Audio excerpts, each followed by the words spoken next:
et vous êtes des jeunes très engagés pour le développement de votre pays.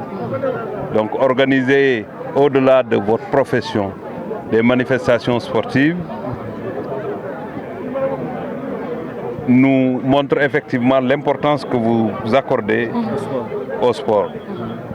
Et nous tous, nous avons constaté que le sport n'est plus un jeu. Le sport n'est plus tout simplement un jeu, mais c'est un levier extrêmement important pour la stabilité de ce pays. Vous avez fait des erreurs aujourd'hui parce que ceux qui ont assisté à cette compétition, je suis sûr qu'ils ont oublié les petits soucis. Ceux qui ont perdu, ceux qui ont gagné, tout le monde est content, donc c'est le sport qui a gagné, c'est la culture qui a gagné, mais aussi c'est la jeunesse sénégalaise qui a gagné. C'est pourquoi je suis là pour vous témoigner de mon engagement à vos côtés, mais aussi pour vous encourager à persévérer, à organiser, à ne pas croiser les bras, parce que la jeunesse, non seulement doit alerter, mais c'est une jeunesse qui doit prendre des initiatives heureuses comme ça, pour permettre en tout cas à tous les jeunes de pouvoir passer des moments de communion, mais des moments d'épanouissement. Donc c'est pourquoi je suis là et je suis sûr que nous allons vous inviter pour qu'on puisse discuter en profondeur de ce que vous avez déjà fait et ouvrir des perspectives. Donc dans la semaine, si vous avez le temps, je vous inviterai au ministère des Sports, les organisateurs, surtout vous, pour qu'on discute de ce que vous êtes en train de faire, comment vous l'avez fait, quelles sont les difficultés rencontrées et voir comment on peut être efficace à vos côtés. Merci beaucoup, monsieur le ministre. Nous vous remercions aussi au nom de la presse. Maintenant, actuellement, je sais que vous allez en profiter. L'équipe nationale, oui, effectivement, avec les résultats et tout ça. Quelles sont les réactions que vous aimeriez faire par rapport à l'équipe nationale? Vous savez, nous sommes en train de construire une chose parce que nous avons des objectifs et nous sommes en train d'avancer. Donc nous sommes très heureux de voir que ce qu'on est en train de mettre en place est en train de donner des résultats positifs. Le Sénégal ne peut plus se limiter à jouer la finale de la Coupe d'Afrique.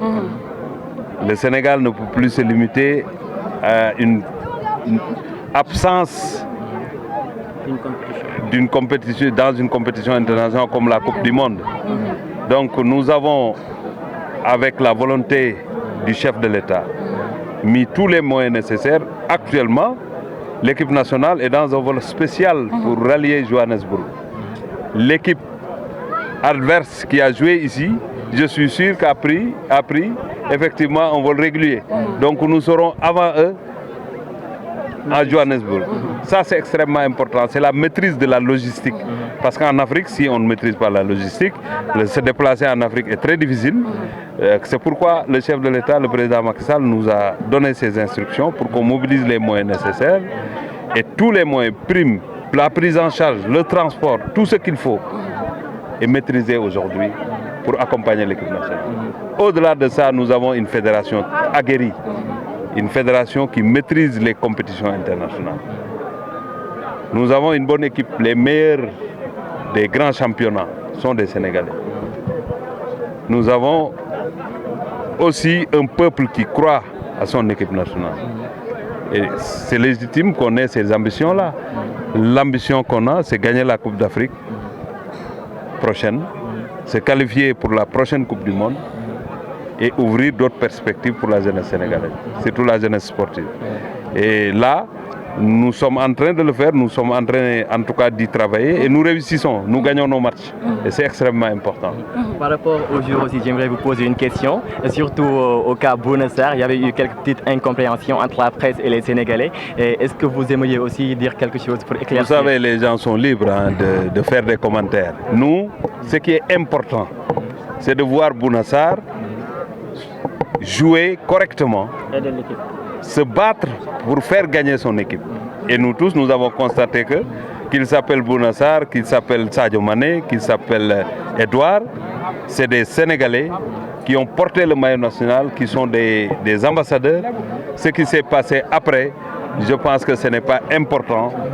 Le joueur même a dit qu'il a toujours pensé jouer pour son équipe nationale, qui est le Sénégal. Donc, le plus important, c'est pas de parler de détails, de polémiques, etc. Le plus important, c'est d'apporter tout le soutien du peuple sénégalais à Bouna et à l'ensemble des joueurs de l'équipe nationale et à l'encadrement technique. D'accord, merci beaucoup. On revient dans le contexte. Ou bien quelques mots.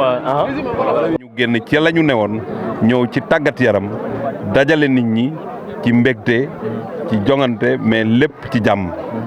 moo tax bi ñu ko waxee ñu jógee dans le département de Fatick fële ca Fimela ñu ne dinañ ñëw fekke si li nga xamante moom ngeen def parce que li ñu dénk tàggat yaram la képp ku ci jox jéego rek ñun ngay jàppale dañu war a ñëw ba ci yow won la considération bi ñu am ci yow mais won la respect bi ñu am ci yow te bu ñu la mënee jàppale it jàppale la ñoom nag ay ndaw la yoo xam ba ma leen xamee ba tey cër laa xam ci ñoom respect cër nag koo ko jaay rek mu jox la cër moo tax it mënuñu woon bañ a ñëw ba ci ñoom encourager leen ne dinañ leen woo nag ñu waxtaan pour ñu xam gën a xam nan la ñuy organiser affaire bi ba xam nan lañ ci war a gën a mën a taxawee pour mu gën a baax parce que nag tàggat yaram ci réew mi ku seetlu liy xew événement yi am yëpp tàggat yaram ci digg bi la ne kon tàggat yaram nekkatul rek po kese dina am fo waaye dina am gis ci sa bopp waaye it lu am solo la luy dalal réew mi nit ñi fàtte jafe-jafe yi ànd ci loo xamante ne jongante lam naam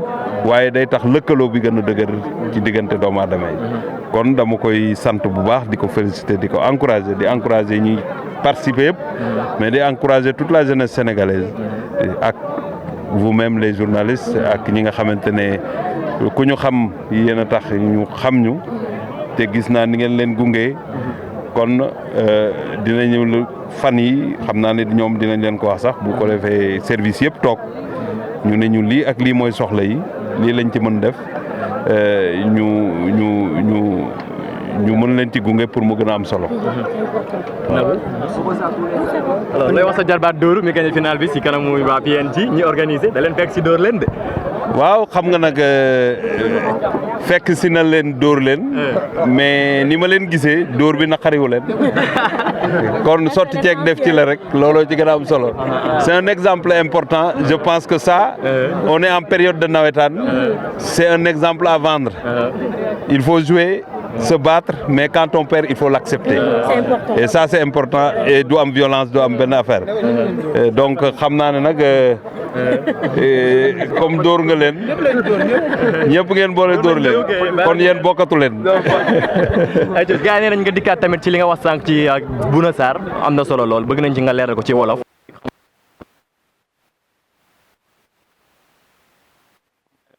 te am xarañ gu tax nga mën ko sol ak lu mën a xew boo ñëwee ba nangu koo sol rek nañ la jàppe comme nekk ambassadeur réew nag dañ la war a jàppale. Bouna il a fait un excellent match accompagné na équipe am aidé équipe am pour mu mun a gagner mais Bouna rek gañewul Sénégal a gagné kon ñun ñëpp ko bokk kon li ma leen wax démb mooy il a le soutien du peuple sénégalais Sénégal gars yi dinañu ku nekk dana xalaat wax waaye Sénégal ñëpp a bëgg réew mi kon jàpp naa ne liñ daan wax loolu weesu na Bouna nañ koy tàccu moom Bouna it na wone xarañte ak fulla ak fayda bi tax ñu yaakaar ne mën naa andi dara ci équipe nationale bi loolu rek lañ leen di ñaan li ci des moom amul solo. monsieur le ministre balaa ngay dem dinañ la laaj parce que tamit ñu ngi jublu ci li nga xam ne moom moo di coupe d'Afrique est-ce que tamit mën nañu am yaakaar cette fois-ci nag Sénégal daal di indi coupe bi ci mim réewam. mais coupe d'Afrique moo ñu tax a jóg nit nag da ngay am fulla boo bëggee dara la ca war a ànd yëpp nga téye ko am fayda xeex pour yegg ci. loolu joueurs yi xam nañ ko da ngeen leen dégg ñuy def ay déclaration naan coupe bi lañ soxla entraîneur bi ak ñeneen ak ñëpp a bëgg a jot coupe d'Afrique bi kon nañu liggéey nekk benn pour le même objectif te jàpp naa ne jot na nag que Sénégal jël coupe d'Afrique en tout cas mooy suñu objectif. d'accord tey boo amee looy dénk jumeaux yi nga xam ne ñoo organisé lii lan lay doon. mais li ma leen di dénk rek mooy continuer li ñu nekkoon parce que bu fekkoon ne. meluñu ni ñu mel li ñu organiser waxtu wi duñu fekk fii en général quand je vois la presse mobilisée damay xam importance su nit ñi parce que yéen tamit seen teewaay dafa am lu muy joxe waaw ñoom ci rajo la ñu ne di wax nit ñi di leen déglu su fekkoon li ñuy wax yëpp yàq la tey peut-être du demee nii ñu ngi bokk ci ñiy construire seen réew ñu am yar lañ ñu am teggin leen li muy wone it mooy artiste terewul nga am personnalité artiste terewul ngay def lu baax du tere it ngay lëkkaloog nit ñi te lii tax nga lëkkaloog nit ñi mooy xam li ngay wax xam li ngay def nee naa leen seen yar ak seen teggin moo tax ma teew fii ma teew nii parce que yàgg naa leen a xam te ba ma leen xamee ba tey déggaluma leen lu tax ñu war leen a xeeb wala ñu war leen a teg feneen moo tax tey ma ñëw fekk si waxtaan wi fekk si it ndaje mi di féliciter nag Doudou